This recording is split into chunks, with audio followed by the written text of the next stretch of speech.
My dear everyone, मौत से मत डरो।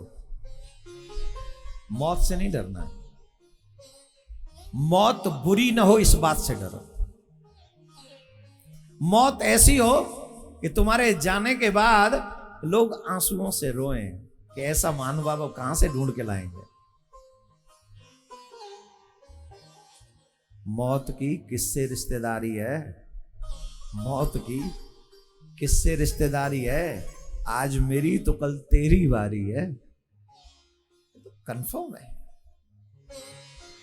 मौत के नाम पे एक चीज याद आ रही, कहो तो कहूं और तुम मना भी करो तो मैं कहां रुकूं।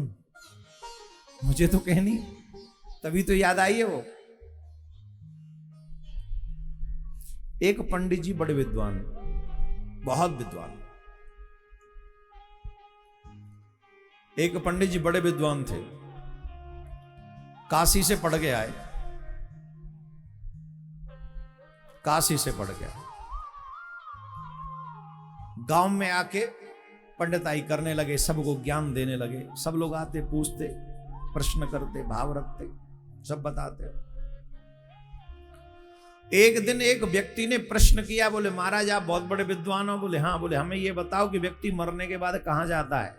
बोले कर्म अनुसार जाता है, कोई स्वर्ग जाता है, कोई नरक जाता है। बोले नहीं नहीं, कंफर्म बताओ कि अगर कोई व्यक्ति मरे तो ये बताओ कि ये वहां जा रहा है, स्वर्ग जा रहा है कि नरक जा रहा है। पंडित जी असमंजस में, कथाएं तो बहुत की, पुराण तो बड़े पड़े, पर ये कैसे पता लगाएं कि स्वर्ग जा रहा है कि नरक जा रहा है। पंडित जी को लगा अभी हमारी पढ़ाई अधूरी है और पढ़ने जाना चाहिए। काशी जा रहे थे, पंडित जी को लगा कि हमारी पढ़ाई अधूरी रह गई, हमको और पढ़ने जाना पड़ेगा। तो पंडित जी पुनः काशी पढ़ने के लिए जा रहे थे। उसी समय एक गांव में होके जब निकले तो भयंकर बारिश होने लगी, और भयंकर जब बारिश होने लगी तो एक मकान था, मकान का छज्जा था। सोचा जब तक बारिश हो इस छज्जे के नीचे खड़ा हो जाऊं, बारिश से भीगने से बच जाऊंगा। तो वो छज्जे के नीचे जाके खड़े हो गए। वो मकान था एक वैश्या का।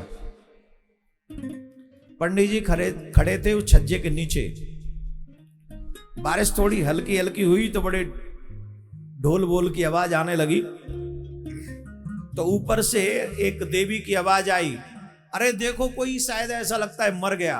तो एक और लड़की की आवाज आई, हाँ लगता है मर गया। तो ऊपर से आवाज आई, उसने कहा जाओ देख के आओ कि मरने वाला कहां गया, स्वर्ग के नरक। स्वर्ग गया है कि नरक गया, पता करके आओ। पंडित जी बोले कमाल है, जो पढ़ाई में काशी करने जा रहा हूं उसका गुरु तो यहां बैठा है,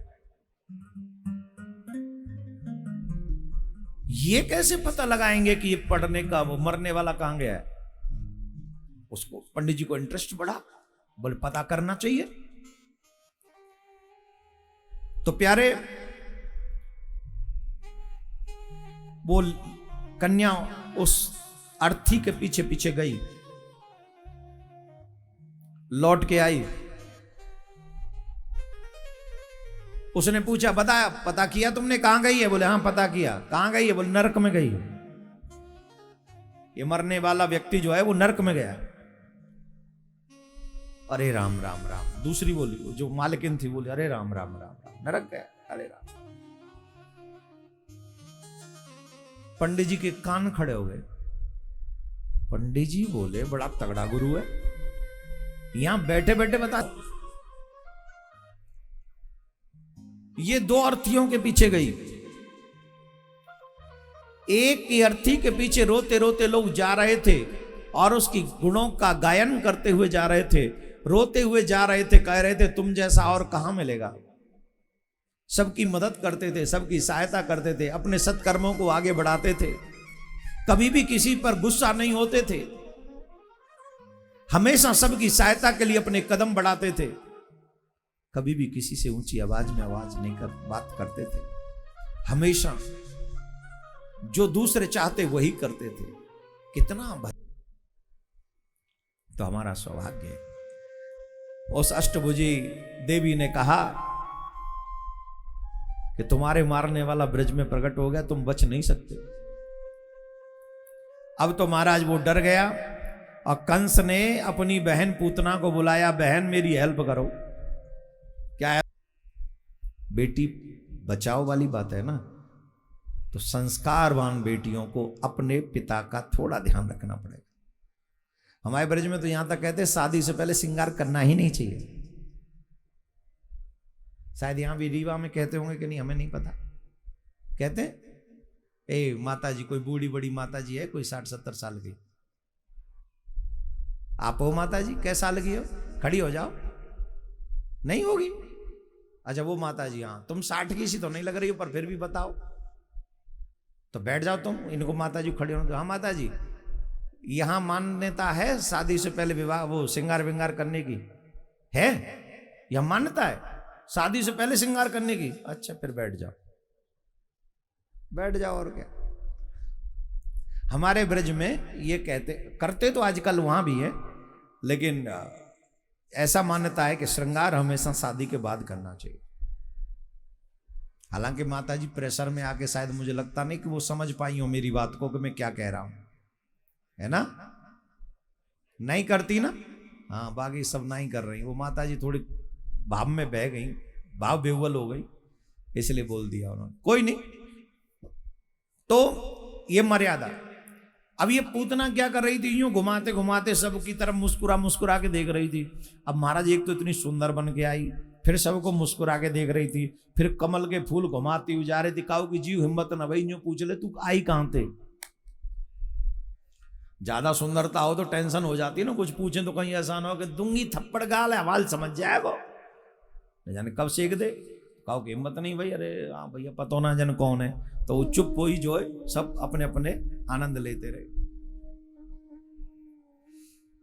वो सीधे नंद भवन में गई और नंद भवन में जाके मैया यशोदा ते मिली और ठाकुर जी वास में पलना में झूल रहे।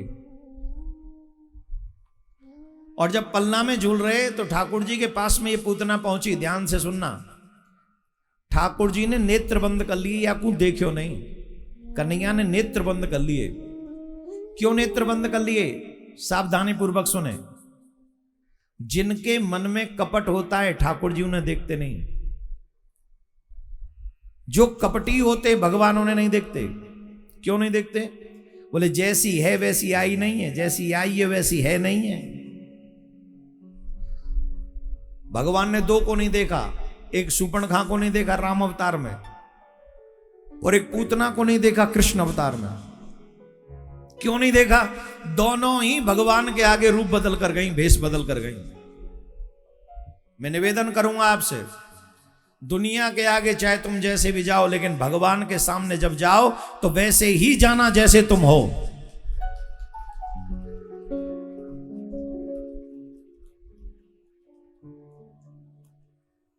एक बात बताएं, दुनिया में बच्चे की इमेज चाहे जो भी हो, मां जानती है कि मेरा बच्चा है कैसा, हाँ या ना? वैसे ठाकुर जी जानते हैं तू कैसा है।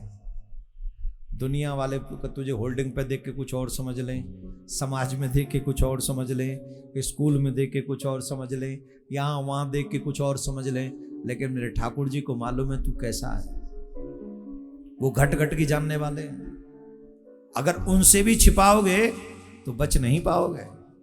वो सब जानते, एक एक सेकंड की जानते हैं वो। इसलिए भगवान के आगे वैसे ही जाओ जैसे हो।